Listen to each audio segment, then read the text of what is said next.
High value, high paying, and high ticket. Most people think the only way to learn a new skill is to either go back to school or buy an expensive course. But again, what if I told you you're already sitting on the best learning environment possible? Last episode of Everything Entrepreneurship, the podcast, I told you your job is a gold mine. And granted, I was able to touch on about one, two, three things you can actually do, but I'm about to take it to the next level to really show you what I mean by gold mine instead of just a resource. Um, if you haven't noticed already, it's my birthday, or at least Friday was my birthday. Recording this the day after on Saturday, you feel me? Got a whole bunch of love and support. They said, what do you want to do for your birthday? Where do you want to go? I say, you know what? I just love working. I'm low-key workaholic. I love what I do. So at the end of the day, I have no problem just locking in and grinding, you feel me? But you got to let your hair down every once in a while. But back to the topic. You're here for a reason. You're back. Your first time, doesn't matter. Thank you. We're growing. I got more subscribers, more followers, and more people are being put on to this podcast. So again, my goal right now is to give you the value you came for within probably the next 20, 30. Last week, we almost hit an hour, but because I can go, but I want to be able to, I don't want to give you fluff. I want to give you just the meat and potatoes, right? So when I say high value, high paying, and high ticket, what do I mean? You don't need to necessarily go to school to get the skills you need for the side hustle or business you want to create, right? Most people, at least I find in consultations, most people are either in the field or adjacent to the field that they want to start a side hustler business for the most part. It's rare that somebody wants to be a chef and they're currently working at a warehouse. It happens. It's rare that somebody is in sales and they want to go to med school to become a doctor, right? If somebody is in this profession, they typically have the skills and they want to move up. For example, if somebody is working at a dealership, whether it be in sales, in finance, in parts, and warranty, whatever it might be, they might want to have a business idea or side hustle that has something to do with automotive. They feel they can leverage their expertise and their years of experience into that next venture. And there's a couple main points I want to get to before I dive into exactly what you need to do and why you might want to reconsider before you have to go to school, take out a loan, buy one of these crazy expensive courses. You have to have a mental shift first. A book I'd recommend is called The E-Myth by, where is he at? Michael E. Gerber. That's a great book. That book puts into perspective one of the most common misconceptions that people have. I do this work. I don't get paid enough. I can start a business my own, not taking into consideration all the different moving parts that a business has. So if you haven't already checked out the E-Myth, definitely read it. If you have Audible, listen to it. It's a great read. It's a great listen. And it can catapult you from having that entrepreneurial seizure, as he says, that feeling of I'm working for somebody else, but at the same time, I can do this myself. And it allows you to really look at yourself, look at what you have, and look at what you have to do and approach that the right way, right? Now, high value and high paying and high ticket. Most people just want big money. They just want just big money. If you're on social media, you've probably been shown an ad or two by somebody that says, hey, you can get into this high ticket. Oh, you know what? Just sell this high ticket mastermind, this high ticket webinar, this high ticket masterclass, this high ticket. If I had hours, I'd be able to go in depth as to how most of that is just bull. You know, there is value in certain things being high ticket, but high ticket isn't the only way. I'm of the belief that if you're really good at something, you should be able to do low ticket, high ticket, medium ticket, no ticket. You know, you don't need to be reliant on a $2,000, $5,000, $7,000 sale and that be your only product or service that you can offer somebody. But hey, to each their own. It is what it is. I have a multi-$1,000 offer, and my business, SVSM, Digital Media Marketing Agency, definitely has multi-$1,000 offers, But when you're starting or when you're at a job, when you're working a 9 to 5, one of the main things that you're going to come across is that self-reflection that says, all right, I've been here for a while. I have these skills, but I don't know enough to take it to the next level. And I'm here to let you know that that's not the case. I'm here to let you know with real examples of people that have pushed through, of how you can use what's already around you to your advantage and how they did it and how you can do it as well, right? So once you let that sink in, if your job is giving you access to free trainings, industry knowledge, and a real world business experience, why wouldn't you use it? So many times people are in the positions they're in, but they don't use the resources that are there. If you're part of maybe not even like a big corporation, but just a nice small business, good company, 9 times out of 10, upper management, the owner, the founders have invested a lot of money into having proper trainings for you. And if you're in a particular position and you only have access to these trainings for that specific position, right? Let's say I'm a salesman and I only have access to the sales trainings. You might not necessarily have access to marketing trainings or operations trainings or human resources trainings, which is fine because most people don't want to overload you. But you'd be surprised if you check to see your employer, what resources do they have readily available to you, what you can already access, or what you can access upon just simply asking to learn more, to contribute to the team, right?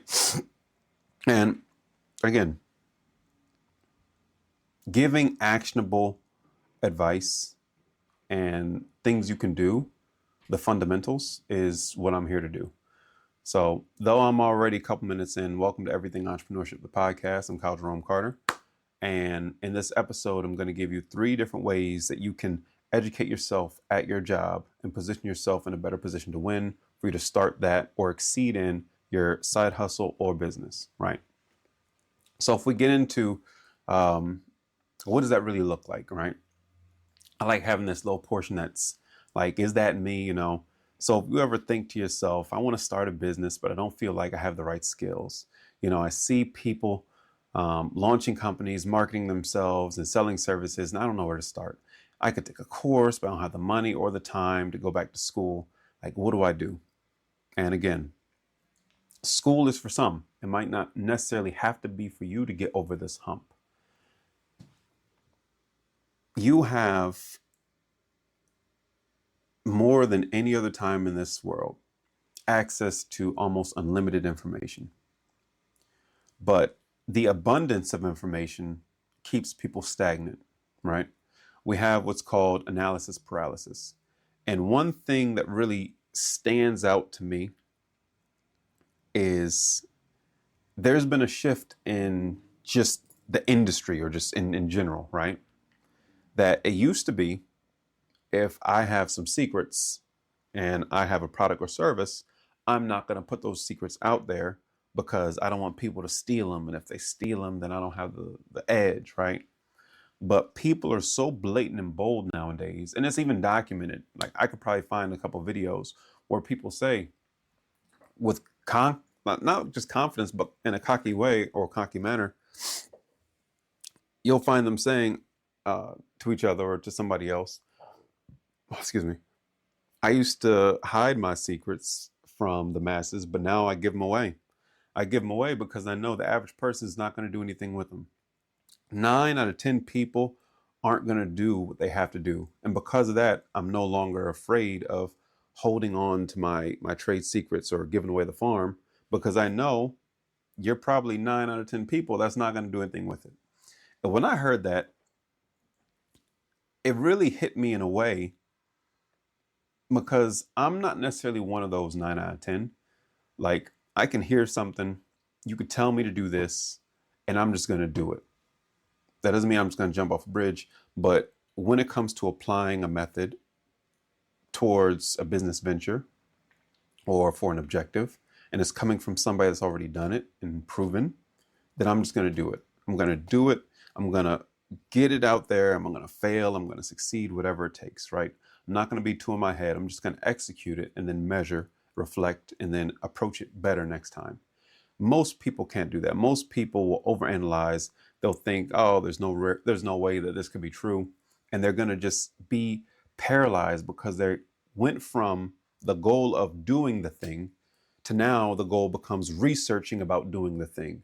And once you spend so much time researching doing the thing, you then get exhausted, and something in you accomplishes that goal after a certain amount, whether it be YouTube videos, whether it be reading books, whether it be taking courses, whatever it might be. And you went from, okay, I'm going to do this to now I learned this thing. And what do I do? Because there's, as they say, oh, dang, I got 2 cats. There's 9 ways to skin a cat or something like that. And if you're looking at people telling you, no, do it this way, no, do it this way, no, do it this way, no, do it this way. For example, going to the gym. If you're out of shape and you want to start going to the gym, then it should be pretty simple to get a gym membership, drive to the gym and work out, right? But we don't want to not know what we're doing. We don't want to be made fun of or anything like that. So what do? We look up what's the best workout to do. After we figure out what's the best workout to do, what's the best meal before, what's the best meal after? You know, I want to look good while I'm at the gym. What can I wear to the gym? Okay, but I'm not the way I want to look yet, so I don't know about this. And the list goes on. And once you figure out that this method that you were already vested in and about to do, you see somebody contradicting that. Oh, I'll do anything but that method, because if you do that method, it's over. And then from there, again, analysis paralysis. You're doing too much stuff when at the end of the day, all you had to do was go to the gym. And the same thing happens with business. So when somebody is stopped by having the skill, and to get the skill, you need the experience. And to get the experience, you need some form of education. I'm not talking about formal, just learning, right? People stop themselves because there's so many different moving parts leading up to that, when all you need to do is realize this is the goal and this is how I get closer to it. I get closer to it by learning this. And by learning this, I'm going to be by other people or in other rooms with people that are also learning this or have done it, so I can ask them. So when you're at your job, I don't want you to think I need to quit to learn what I need for business. 9 times out of 10, that's not true. Even if you're that person that's a salesman, but you want your business to be a chef, you don't necessarily, I mean, you might want to go to cooking school, but at the same time, there's a lot of self-taught chefs. And there are many aspects of being a successful chef that you can find, but also nurture in your job, right? So you can find what it takes to be a great chef. And there's a lot of foundational skills that you can nurture in your job as you transition or as you build that on the side, right? I don't want you to think only formal education or paid courses can teach you valuable business skills. Your job is already giving you the access to real world, high value training. And if you know how to use it, that's the difference maker. Like I said, is the person, technically even the person working at McDonald's has some basic videos they got to watch. So it doesn't matter where you are. If you ask upper management, or if you ask upper management to ask the owner, hey, I want to be better at my job, what trainings do we have for me to access a higher level of education? And then from that, if a person asks, hey, I want to have access to these other departments so I can learn and see where I want to grow in this company, right? That's when you start thinking like a business owner. That's when you start to really use your 9 to 5. You start to use your job as a stepping stool, right? Now, I've become of this belief recently, and I don't have a 9 to 5, but when I did have my 9 to 5, if I looked at that job as my client, oh my goodness, just a simple mind shift of that is huge. Your job is your first client. And technically, it could be your second if you're in the same line of business, trying to build a business or side hustle around that. And you have much more objective experience than you have before, or than you thought of. Last episode, I told you to write out a list of objective skills that you've accomplished at your role, which you do, because again, you're going to be surprised of how much more you know than what you think or perceive, right? So most people treat their job like a checklist, just completing tasks and moving on. But entrepreneurs, we look at every task, every meeting, every resource as an opportunity to level up. I'm truly allowing you to look at your 9 to 5. You have permission to look at your job differently. You have permission to go into your job today, tomorrow, the next day, and say, you know what? My job's using me. I'm going to use it ethically.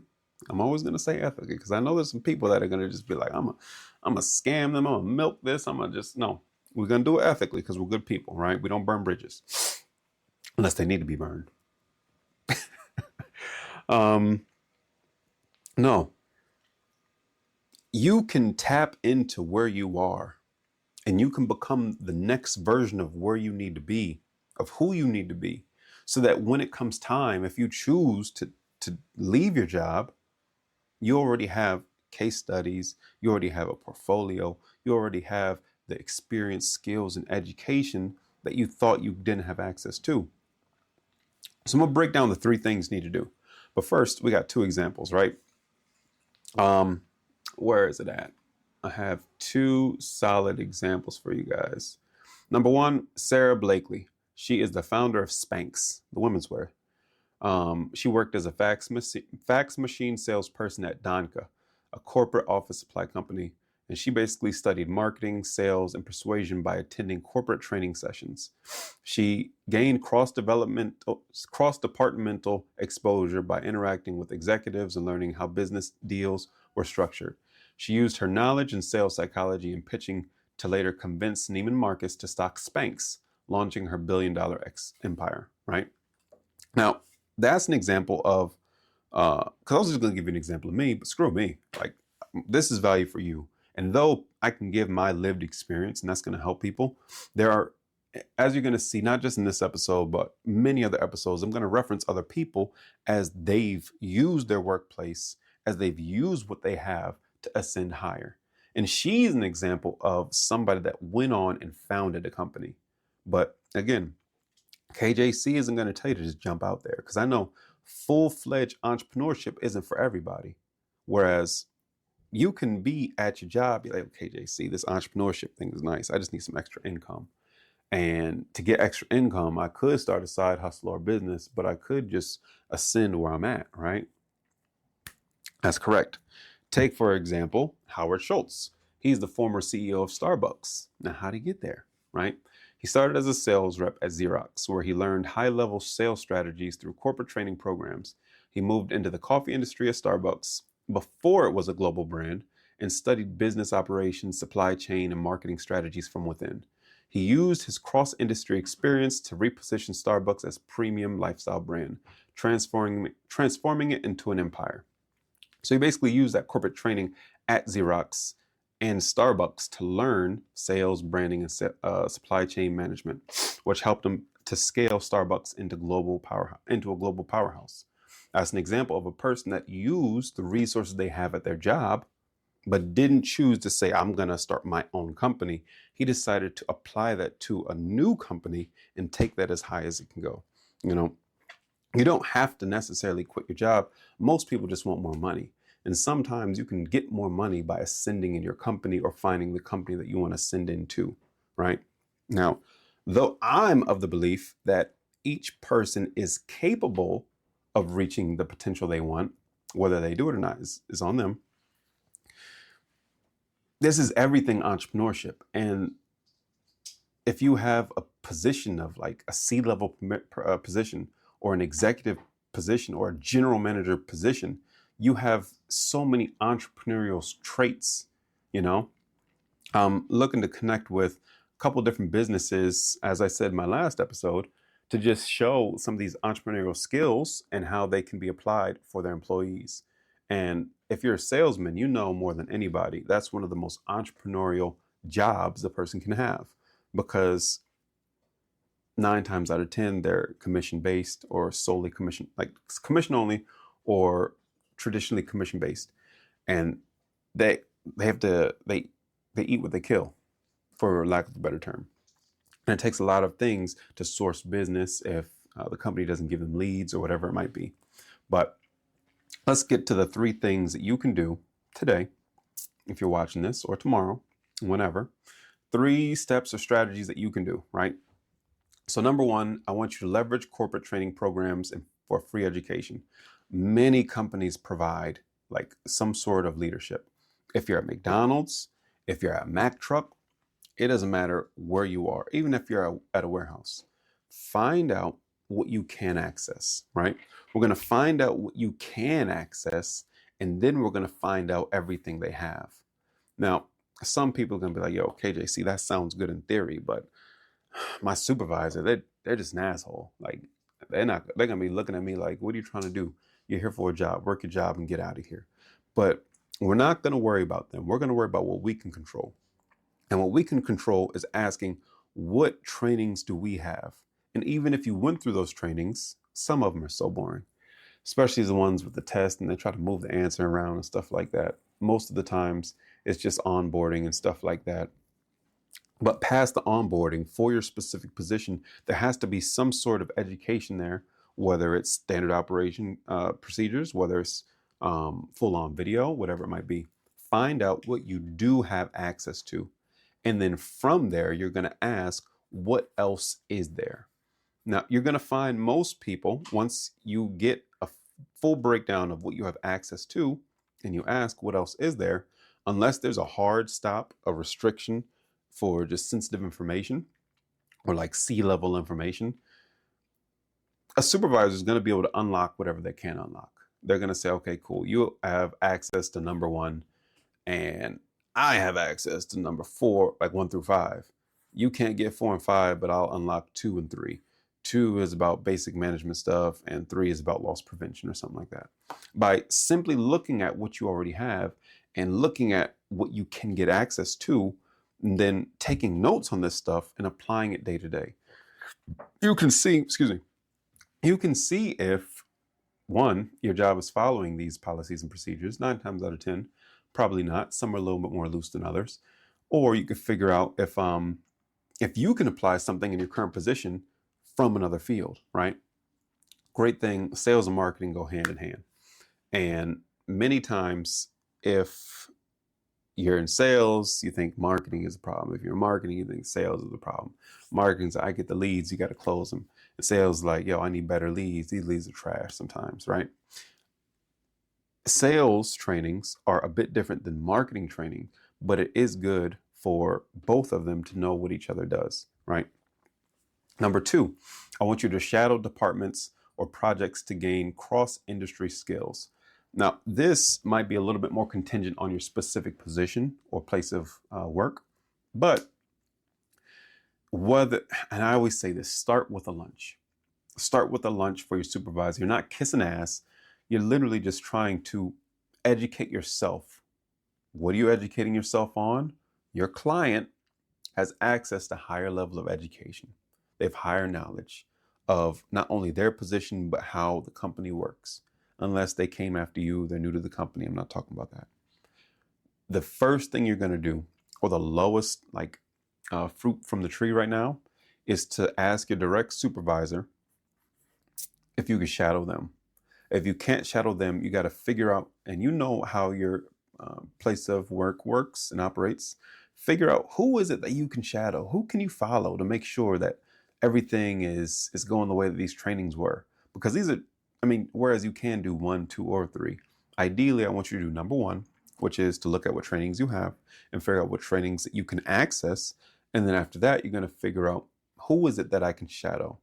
And if you can't necessarily shadow them for a day because you have a whole bunch of responsibilities, then you want to figure out, okay, cool, I take a lunch and so does this person. Can I eat lunch where this person eats lunch? If it's a break room, if it's a department, hey, I want to treat you guys to a pizza or something like that. Sit in there, have a conversation. If you're the person that's trying to move up, you're trying to move up. You're going to have a better understanding of how things work and what it takes to get to that next level. If you're doing this to educate yourself for a side hustle or a full business, you're learning. You're figuring out how these department heads, how these people in these positions not only got there, but how they see their position. And if we look at the trainings and you didn't necessarily have access to trainings on their position, let's say you had access to training number 1 and you got 2 and 3, but 4 and 5 were still restricted, and the person that you're shadowing is in one of those like 4 or 5 positions, you might not have direct data as to how they were trained to efficiently do the business, but you will start to see, okay, I got 1, 2, and 3 down. This is what 4 looks like. And take notes, Take notes, write that down and see. Don't compare yourself like, oh, this person isn't that great. Why are they getting paid all this money? Don't be that. That's not the person you want to be. All right. And then number 3, Convert work assignments into portfolio pieces or for freelance or business use. Now, I'll take this one and I want you to, what's the best way? Because I don't want you to get in trouble. 9 times out of 10, branded work for your company is for your company. And when you sign your paperwork as an employee, you cannot put that information out. So I'm not telling you to just take work you've done and use that in your portfolio. Right now, as I said before, your employer is your client, right? And if your employer is your client and you're already doing a skill, what is it that you have that you can either document or repurpose and put into your professional portfolio? So in the event that you're looking to move up within the company, you could show them, look at my portfolio if you forgot all the money I made you, right? All the high value I gave you. If you don't put that in your portfolio to show them, because that's the person that's looking to move up. If you're trying to put together a case study or a testimonial or get a testimonial, it's easier if you already have a little bit of work. And if you do work every day and we can take little aspects of it, if not a full piece, or repurpose a piece or create from scratch for somebody else, like exactly what it is you do, you can basically show somebody, hey, I'm good at this. This is where I started and this is where I'm at. And that gives somebody more confidence because most people get hung up on their first sale or their first client. And they say, it's so hard to get my first sale, my first client. When I'm telling you right now, your job is your first client. You already got them and you're doing most of the work that you need to do for your side hustler business, right? Now, that's in a perfect world. Perfect world is I'm in IT or let's say marketing. Bring it. You're in marketing, right? Let's say you do the emails and you can't take the exact email that they have. What you can do, you could take the email, taking out any client sensitive information, taking out any company branding or logos, taking out anything that would be detrimental to your career, and you have exactly what the email looks like. You have how frequently the emails go out, how they're structured, the HTML. You have a full breakdown that you can now put into a portfolio and you can document this was this week or this day or this month. And look at how that measured or performed against this. So if you're trying to start anything to do with marketing, you have now, look at my email. My email sequence is nice. We get results and it's structured right. It's adaptable because though this is my client or this is for my employer, I'm now building this out for myself or I'm building this out for this other person, right? Creating a portfolio is huge and most people don't understand that they have a portfolio already. You might be in a position, let's say you're at I always go down to this. Let's say McDonald's. What kind of portfolio can I make at McDonald's, KJC? That one's a tough one. If you think about it, tough. That one requires a lot of customer service skills. So what you're going to do, you're going to say, how amazing of service do I have to give? And granted, I know it's hot. I know you're probably sweaty, might stink a little bit. It might be annoying. It might be loud in there, but we have the right mindset. We're not going to stay at the lowest level of McDonald's. By the end of this, you're going to be making your own money from a franchise McDonald's or your own business, right? So what you're going to do in such a service-based business like that, let's say you're client facing, you're going to say, how good of service do I have to give to get a positive review on Google or Yelp, or to get a compliment from a customer that asks to speak to my manager, give them a compliment. And you're going to spend that next 2 weeks giving the highest level of service. Imagine you're working at Chick-fil-A, because Chick-fil-A got some of the best service. Imagine I'm going to see what all I have to do. Do I have to come with a smile, say you're welcome, ask if they want this? No, that wasn't enough. Do I got to do this? Are you going to get through the week or the 2 weeks or the month that you do this and not get a single one? But you're still going to have a good understanding of human psychology as it comes to service, where you're able to get people to upcharge and buy this thing instead of that thing. This all goes into some sort of portfolio. It doesn't have to just be a PDF. This allows you to now make not only documentation of the different levels of customer service that you gave, but you could also even write a blog about this. And you could just say, hey, this is my perspective on customer service as it pertains to X or Y or Z. What I'm basically getting at is you can't be pigeonholed by where you are. If you believe that you're limited, then you're going to be limited. Most people are just in that 9 to 5 grind. They clock in, clock out, do their job. But at the same time, I guarantee, just like I said last episode, you have so many skills that you have that you're good at that you can apply and take somewhere else. But we're not going to take them somewhere else too soon. That's why I said you got to read the E Myth. Keep forgetting his name. You got to read the E Myth by Michael E. Gerber. It's a great book. It truly is. It puts in perspective the different parts of you that you have as an employee and what it takes to be the boss and what it takes to be creative and how sometimes they don't mix the West and when one needs to step up and one doesn't need to step up. So basically pause for a second and think, what's one skill that you've learned at your job that you could that could be valuable in a business? Write it down. If you're not sure, DM me on Instagram at kyle.jerome.carter and let's figure it out. Go to Instagram. I had a couple people check me out. And again, that last episode went off, which is dope. But those are the three things. Number one, you're going to figure out what access you have to current trainings and programs. Number two, you're going to figure out exactly who you can shadow. And if you can't shadow, who can you take to lunch? If you can't take to lunch, who can you spend 5 minutes at the water cooler, right? And if you're at Zoom, who can you get early? Who can you get on a Zoom early and have that conversation while people are trickling in?